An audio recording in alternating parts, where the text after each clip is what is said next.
This is Signature Leadership, and we are here with Erica M. Hi, Erica. Hi.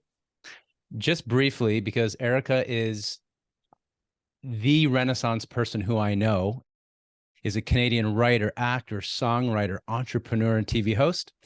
She is best known, although I know her on several levels as a speaker, as also a visionary entrepreneur, as the pioneering video jockey at the Canadian cable television, for those of you in the US who are watching and might not be sure, Much Music. And you know that there's a big film that's being launched at South by Southwest right now about Much Music that I'm in. So if you're in the US, go see it.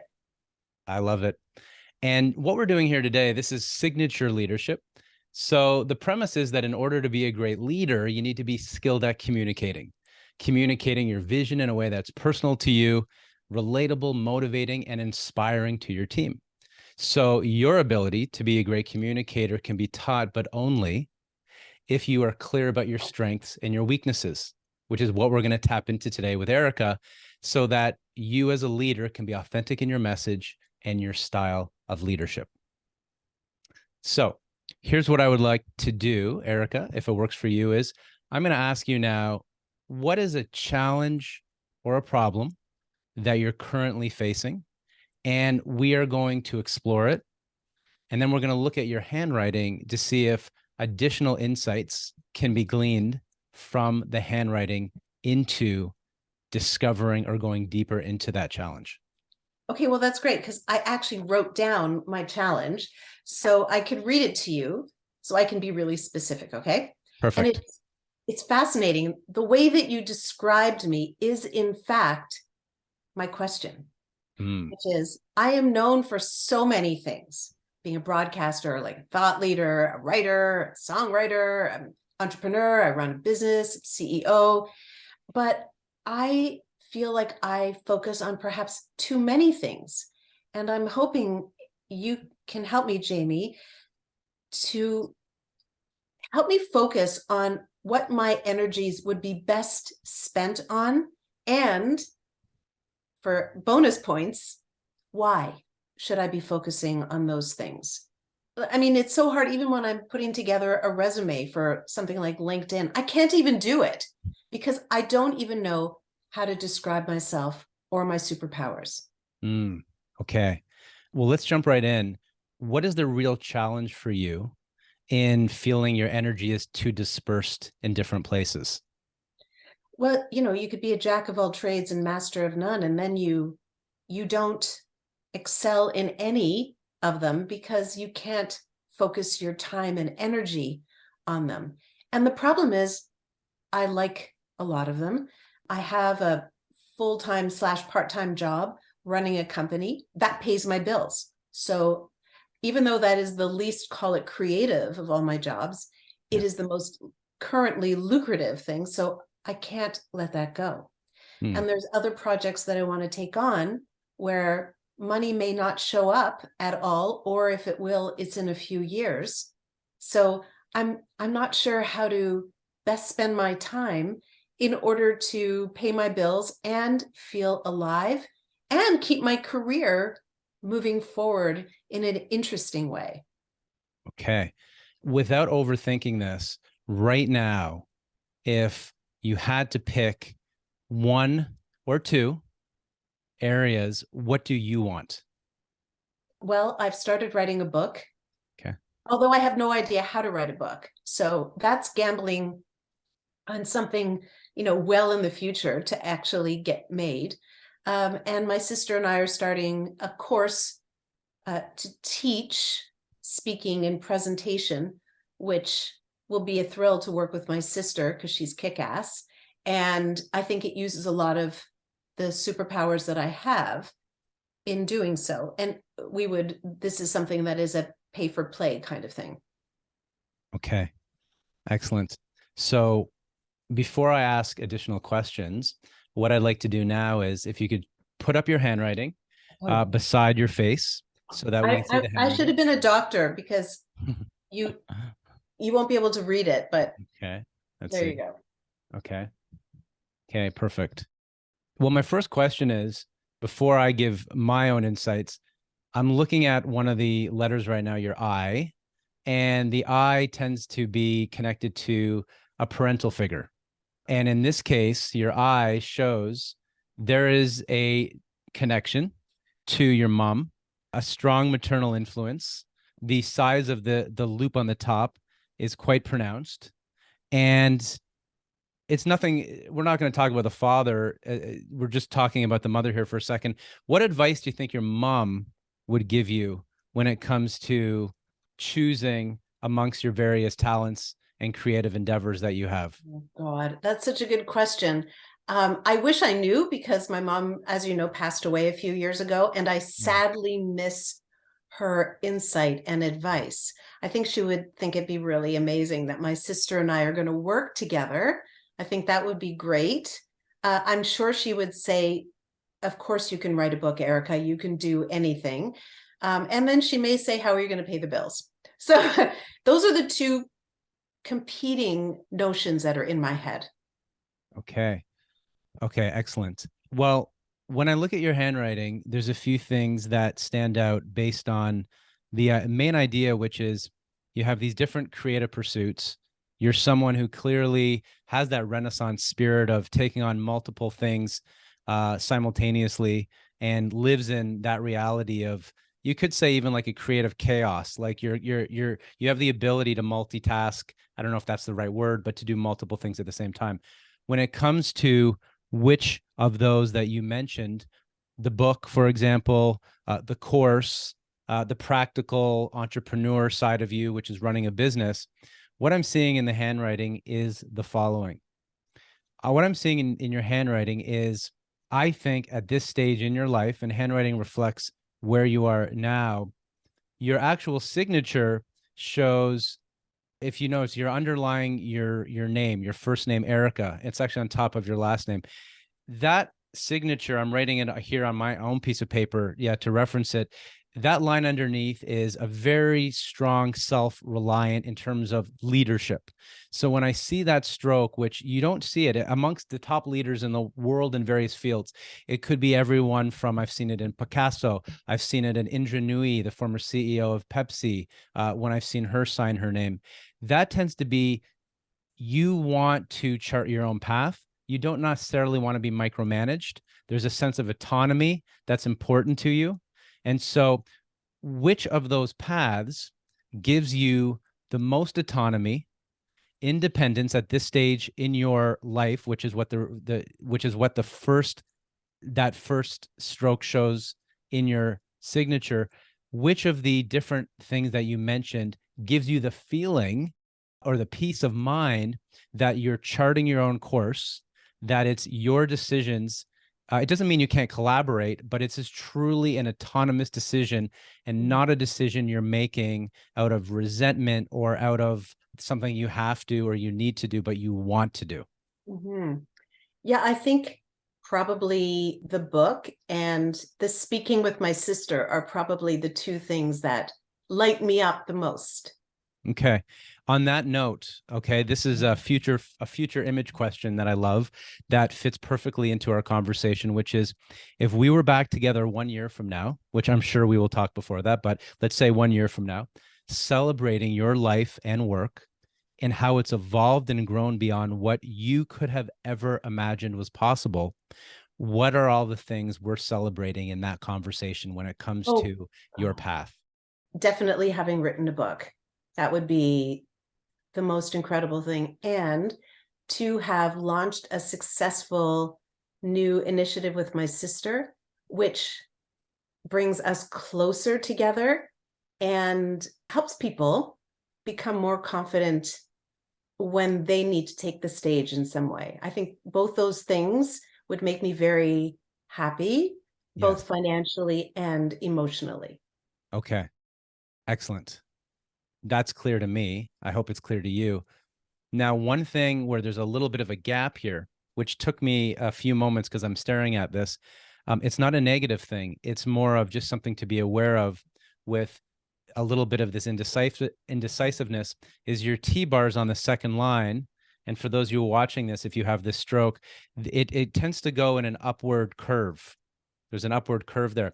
That upward curve though this is a small sample size, that tends to be, I'm not sure, like moving from something to something else and not giving it a chance to fully blossom. Now, clearly in your career, you would not be where you are if you were someone who jumped from thing to thing without giving it a chance to grow. But in this particular case, what it might be showing is there's a little bit of that with these different projects, the lack of certainty to follow through with it. So the mindset is, I am interested in these things, but the lack of power in the decision-making process to tell yourself you're going to do it or write it down and then follow through and see in the midst of uncertainty. Yeah. And I think well, I think the word you're looking for is confidence in one's own abilities. I think that, I know that you know my sister, and my sister is very confident. Yes. And so am I. We've been raised to be very confident, and we literally, we go full stream, but that doesn't mean that we're not inside, or when you don't see us with our hair not washed and our makeup not on, that we struggle with our own trust that we'd be able to achieve these often lofty goals that we both have. We're both extraordinarily ambitious in our creative endeavors. It's not for other people. It's like, I have this burning desire to do A, B, or C. I have to do it. And when I don't, when I think about it, sometimes I just cry out of fear and frustration. Well, thank you for that. Well, here's the distinction in your confidence. From your handwriting, what it shows is you have a belief in yourself. Like, ultimately, you not only have your own back, which is what self-reliance is, but you believe deep down that you will achieve what you set your mind to.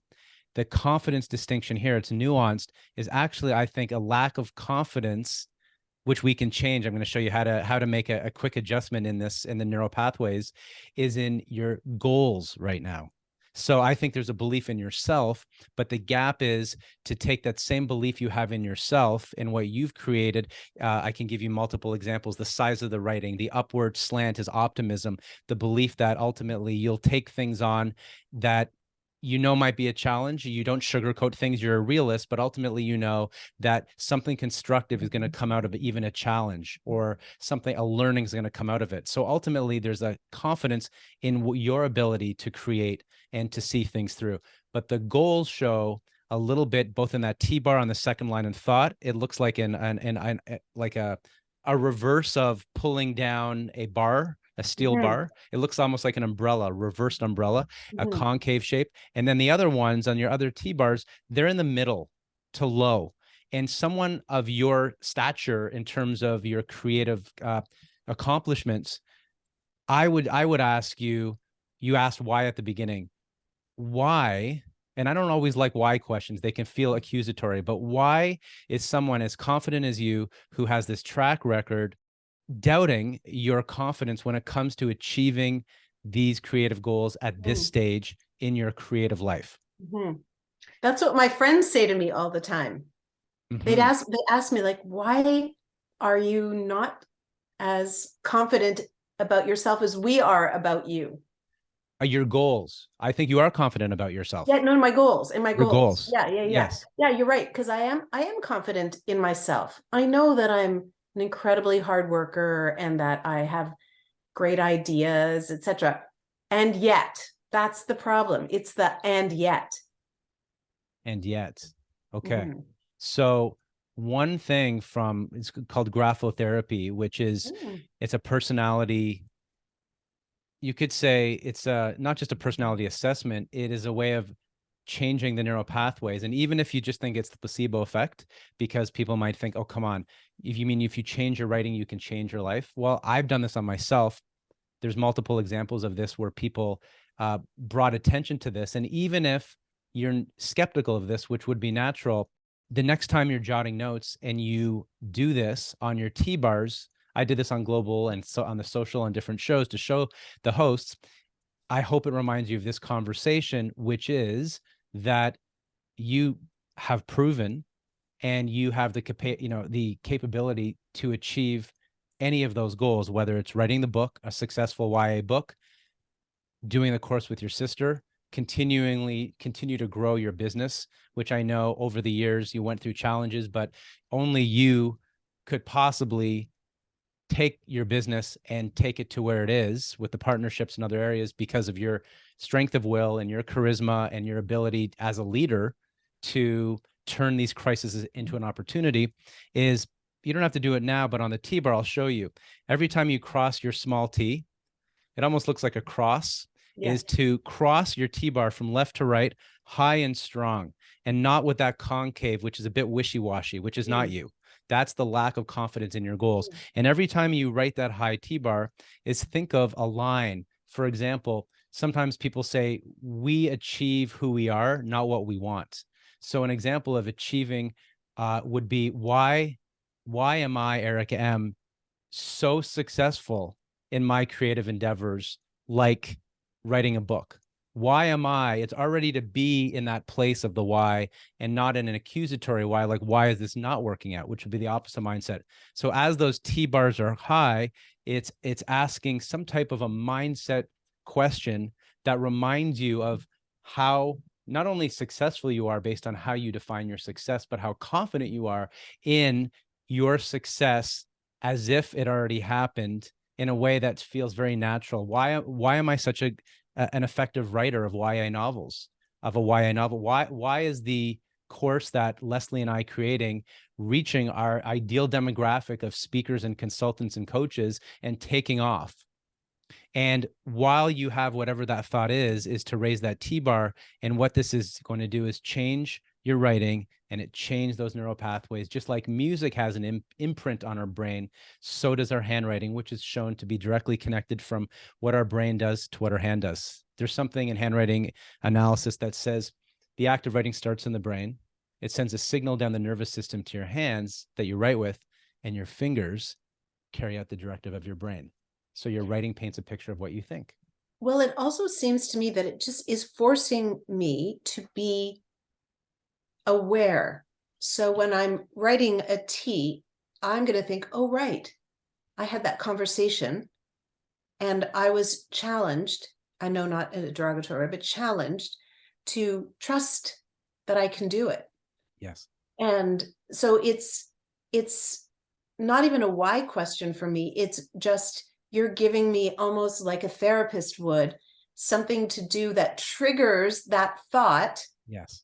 Anytime I write the letter T, and I can be conscious of it to make it go higher. And at the same time, it's almost like giving myself a boost of confidence. Yes.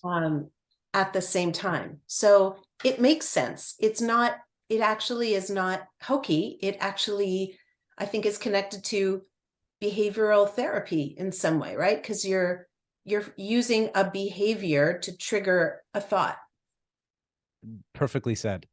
And so I don't know if you take notes by hand or a computer, but if there's opportunities, even doing morning pages, the Julia Cameron style, right, of just writing whatever's on your mind before a talk, before you jump into a collaboration with your sister or jump into a research assignment of taking notes with someone on your young adult novel, it's writing those T-bars each time consciously. It actually aligns perfectly with building that confidence, that behavioral confidence, and reinforcing that goal. Yeah, I also think what's interesting is that, should I not be, because I'm not always handwriting, sometimes I'm on the computer, but now you've sort of put this in my brain. So the letter T now means something to me. It's almost like, again, like a trigger. It's like hypnosis or something, where every time you see the letter T, it reminds you to trust yourself. You got it. Yep. Trust your ability to accomplish your goals. I like it. Perfect. What did you appreciate about this process? I think it's fascinating that you are able to see certain behaviors in the way I write. It always freaks me out. We've done this a few times together, and you're always incredibly astute. And it's not like, you know me. I know that we know each other, but the first few times that we met, you didn't. and you're like a witch of some sort, the way you do it. And this time, what you gleaned was much more subtle, yet very powerful. Thank you. Perfect. I'm sorry for calling you a witch. I've never been so flattered to be called a witch. I love it. I'm going to add that to my LinkedIn profile. Perfect. So we're just going to end with, this was signature leadership. And this was the belief that when you combine great communication with honest and relatable presentation of your vision, then your team will follow anywhere you want them to go.